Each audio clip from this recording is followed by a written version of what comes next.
Hello, Scylla here with a poetry video. I'm trying to explain some tips for figuring out scansion in poetry. Basically the unstressed and stressed syllables, like which ones are stressed and which ones are not. So the first step is basically finding and separating the syllables. So hamburger delight, for example, would just be delight. And then you figure out the weight of each syllable. For this, this hamburger delight, hamburger, the H would be heaviest. Burger, you could argue which of these is lighter, but I believe this one is the second lightest and this is the absolute lightest. And then of these two, this one is the heaviest one. So you can put it as a visual representation like that. Note that these three in the middle are colloquially lighter. Like when you speak with US English, they're generally the unstressed syllables.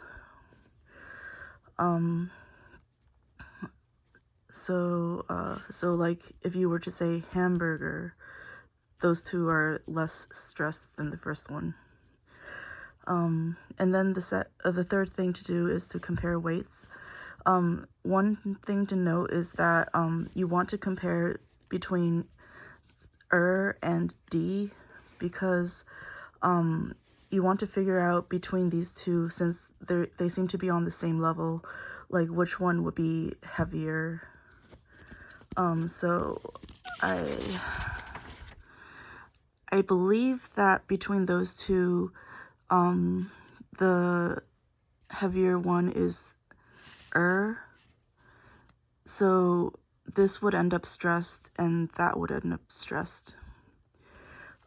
Basically you prioritize the relationship between these two, the and the D, takes priority over the relationship between the berg and the Note that all three of these syllables are lighter, on the lighter side rather than the heaviest. And so in summary, there's a helpful rule that I find.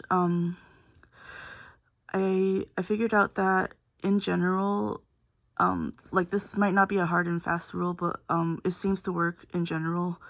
3 unstressed syllables in a row does not happen.